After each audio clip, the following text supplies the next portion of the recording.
Hello दोस्तों, नमस्ते। आपके अपने YouTube channel GK by model कीचड़ पर आपका पुनः हार्दिक स्वागत है, अभिनंदन है। हम देखो पहली क्लास में पढ़ा था सर्वनाम के भेद और कौन कौन से शब्दों में कौन कौन सा सर्वनाम माना जाता है। ये सब बातें हमने पहले पढ़ ली। आज हमारा टॉपिक है सर्वनाम का पार्ट 2 और इसमें हम कुछ सर्वनाम शब्द ऐसे होते हैं जिनमें एक से अधिक सर्वनाम होते हैं, उनमें पहचान कैसे करेंगे, कौन से शब्द हैं जिनमें एक से अधिक सर्वनाम माने जाते हैं, उन सब बातों के बारे में आज पढ़ेंगे।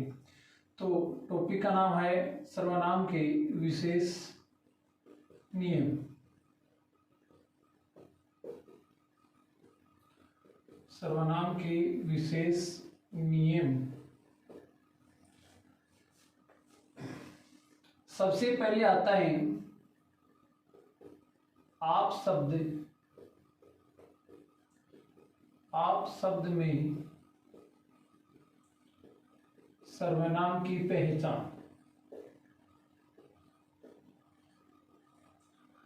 आप शब्द में सर्वनाम की पहचान।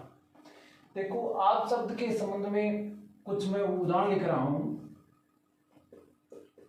आप यहां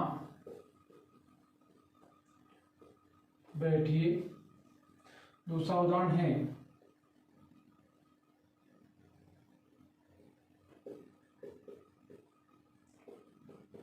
हमारे राज्य के मुख्यमंत्री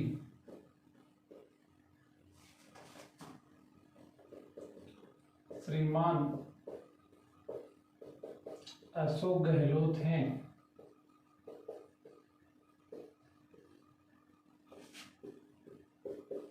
आप एक कुशल प्रशासक हैं। तीसरा उदाहरण आता है, एक आ गया यहाँ आप शब्द आ गया, एक यहाँ आ गया। तीसरा उदाहरण आता है आप भला तो जग भला। ये तीन उदाहरण हैं, तीनों में आप शब्द का प्रयोग हुआ है। आप यहाँ बैठिए, हमारे राज्य के मुख्यमंत्री श्रीमान अशोक गहलोत हैं। आप एक कुशल प्रशासक हैं, यहाँ भी आप शब्द का प्रयोग हुआ है। आप भला तो जग भला, यहाँ भी आप शब्द का प्रयोग हुआ है। इन तीनों वाक्यों में आप शब्द में अलग अलग सर्वनाम माना जाएगा। देखो, सबसे पहले आया है आप यहाँ बैठिए। यहाँ आप शब्द है, ये किसके लिए आया है? यह है श्रोता के लिए आया है और श्रोता को आदर सूचक के रूप में संबोधित किया गया है। जहां आप शब्द का प्रयोग तू या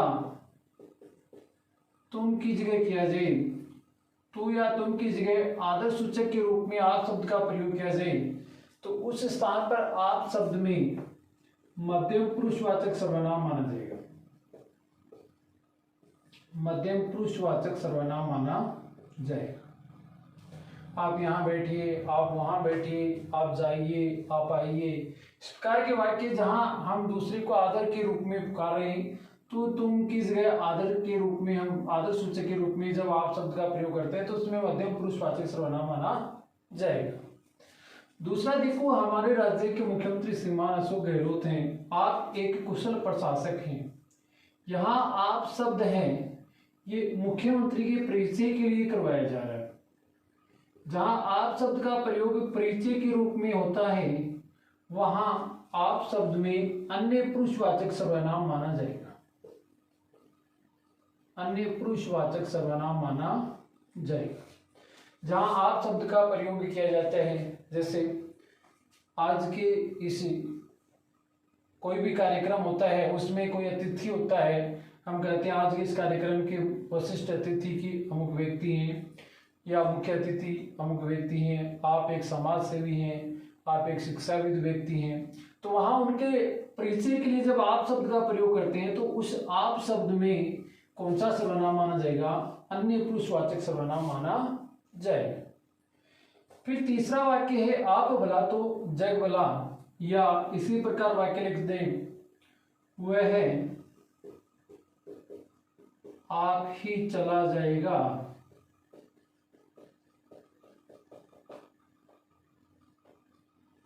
यहां आप शब्द प्रयोग है, दोनों ही वाक्यों में आप शब्द का प्रयोग यहां खुद को प्रकट कर रहा है, खुद का अर्थ प्रकट कर रहा है। तो जहां आप शब्द का प्रयोग कर्ता के बजाय कर्ता की तरह प्रयोग न करके खुद के अर्थ में प्रयुक्त होता है, वहां आप शब्द में निजवाचक सर्वनाम माना जाएगा,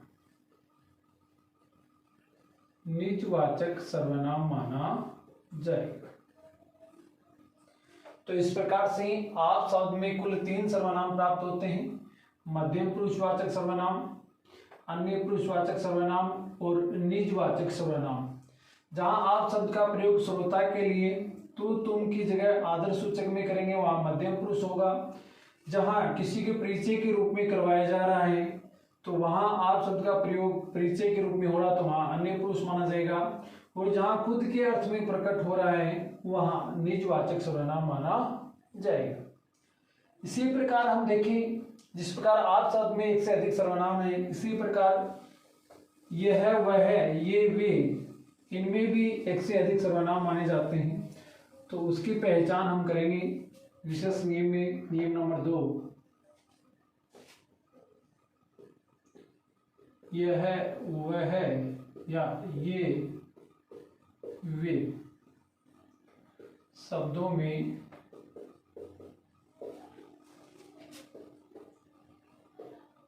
सर्वनाम की पहचान। अब देखो, मैं कुछ वाक्य लिख सकते हैं या हम ऐसे देख सकते हैं। हमने मुख्यतः पढ़ा तो इन चारों शब्दों में हमें निश्चयवाचक सर्वनाम पढ़ा था।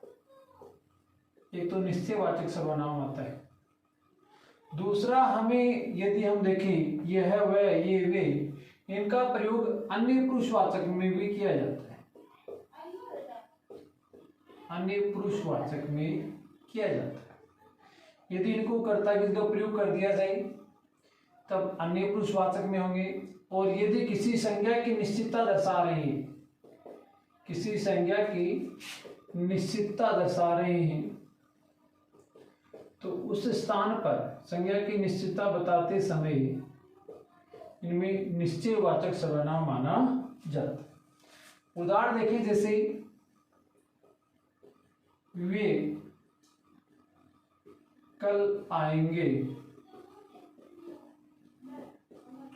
वे कल आएंगे, यहां वे शब्द है, इसमें यदि सर्वनाम पूछा जाए तो सर्वनाम क्या होगा? इसमें अन्य पुरुषवाचक सर्वनाम माना जाएगा। वे कल आएंगे, यहां जो लोग हैं या कोई व्यक्ति है या कोई व्यक्ति आने वाला है उसके समूह के लिए आया है, बहुवचन के रूप में इसका प्रयोग हुआ है और अन्य पुरुषवाचक सर्वनाम इसमें माना जाएगा।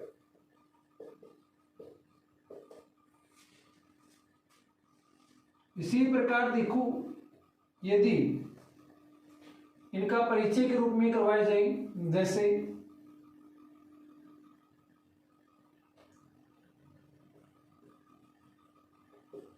सरदार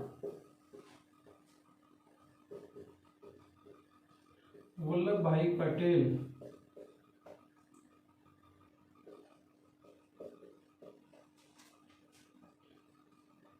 रियासती विभाग के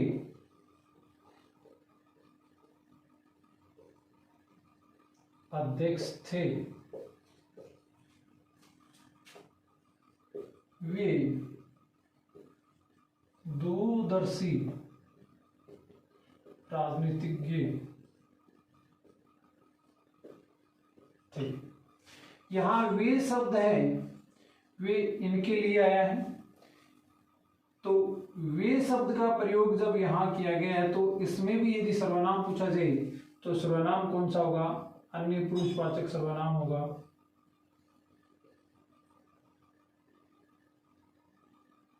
अन्य पुरुषवाचक सर्वनाम होगा। इसी प्रकार यदि वाक्य दे दिया जाए वे मेरे विद्यार्थी हैं,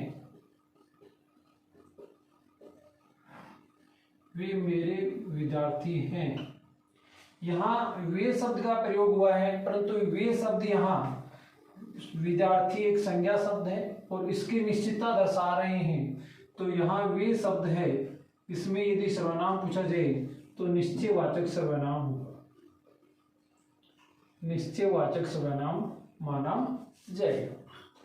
यदि हमने सर्वनाम पढ़ते समय भी पढ़ा था, जब निश्चयवाचक सर्वनाम पढ़ा था, यदि विद्यार्थी शब्द का प्रयोग तुरंत वे के बाद हो जाता है, जैसे वे पुस्तकें मेरी हैं, यहाँ पुस्तक यदि मेरी के बाद आता तो इसमें सर्वनाम माना जाता। अब यहाँ वे के तुरंत बाद पुस्तकों का उल्लेख किया गया है, तो यहाँ इसमें सार्वनामिक विशेषण माना जाएगा, तो इसमें सार्वनामिक विशेषण माना जाएगा। तो देखो वे शब्द है, इसमें अन्य पुरुषवाचक भी है, निश्चयवाचक भी है, और यदि इसके तुरंत बाद संज्ञा शब्द आ गया तो इनमें सार्वनामिक विशेषण भी माना जाता है। तो इस प्रकार से ये शब्द हैं जिनमें अलग अलग सर्वनाम माने जाते हैं। अब देखो यदि किसी वाक्य में शुद्धिकरण में पॉइंट काम आएगा कि यदि किसी वाक्य में कर्ता की जगह सर्वनाम शब्दों का प्रयोग कर दिया जाए, वाक्य में कर्ता की जगह सर्वनाम शब्दों का प्रयोग कर दिया जाए और एक ही वाक्य में हमने पुरुषवाचक सर्वनाम के 3 भेद पढ़े थे। पुरुषवाचक सर्वनाम में उत्तम पुरुष, मध्यम पुरुष और अन्य पुरुष। यदि तीनों सर्वनाम शब्दों का प्रयोग एक वाक्य में कर दिया जाए तो उनका क्रम कौन सा होना चाहिए? उत्तम पुरुष में तुम, यहाँ वह हो सकता है, वे हो सकते हैं, आप भी शब्द आता है, एक ही वाक्य में प्रयोग कर दिया जाए तो इनका क्रम क्या होना चाहिए? एक ही वाक्य में प्रयोग करने पर सबसे पहले आएगा मध्यम पुरुष, 2 नंबर पर आएगा अन्य पुरुष और 3 नंबर पर आएगा उत्तम पुरुष। जैसे हम देखें वाक्य बनाए, तुम, वह और मैं साथ ही चलेंगे। अब यहां देखो तुम, वह और मैं 3 सर्वनाम शब्द हैं, उत्तम पुरुष, मध्यम पुरुष और अन्य पुरुष तीनों के उदाहरण हैं। यदि इनका क्रम पूछा जाए, वाक्य में इनका क्रम रखा जाए तो ये शुद्ध माना जाएगा। यदि हमने इसको परिवर्तित कर दिया गया, मैं, तुम और वह साथ ही चलेंगे, तो ये व्याकरण की दृष्टि में इनका क्रम है वो अशुद्ध माना जाएगा, शुद्ध वाक्य नहीं माना जाएगा। शुद्ध वाक्य कब माना जाएगा? जिसमें सबसे पहले मध्यम पुरुष का प्रयोग होगा, उसके बाद अन्य पुरुष का प्रयोग होगा और उसके बाद उत्तम पुरुष का प्रयोग किया जाएगा, तो वहां इन सर्वनाम शब्दों का प्रयोग है वो सही क्रम में माना जाएगा और ये वाक्य है वो शुद्ध वाक्य माना जाएगा। तो देखो ये सर्वनाम टॉपिक हमारा कंप्लीट हो गया। अब अगला टॉपिक आएगा सर्वनाम के बाद विशेषण। जैसा कि आपको पता है लॉकडाउन चल रहा है, लॉकडाउन चलने से पहले जब लॉकडाउन लगा था 15 तारीख से कोचिंग छुट्टी हुई थी, उस समय हमारी क्लास में जो टॉपिक चल रहा था वो संज्ञा टॉपिक कंप्लीट हुआ था। संज्ञा के बाद सर्वनाम, सर्वनाम के बाद विशेषण और विशेषण के बाद क्रिया। ये विकारी शब्द के 4 प्रकार हैं, ये पढ़ेंगे। साथ ही इससे पहले वाले जो टॉपिक है वर्ण विचार और शब्द विचार है वो टॉपिक भी मैं जल्दी ही अपलोड कर दूंगा, वो भी पढ़ते चले पीछे का। और GKY मौलाना खिचड़ नाम से ही अकाउंट बना हुआ है, तो इसी नाम से आप जो पेपर होंगे, जो इनसे संबंधित जो क्वेश्चन होंगे वो इसी नाम से ग्रुप बनाया उस पर अपलोड करता रहूँगा, वहाँ से आप देखते रहेंगे। ठीक है, और इसका जो लिंक है वो आपको वीडियो के नीचे मिल जाएगा, वहाँ से आप ग्रुप में ऐड हो सकते हैं। धन्यवाद।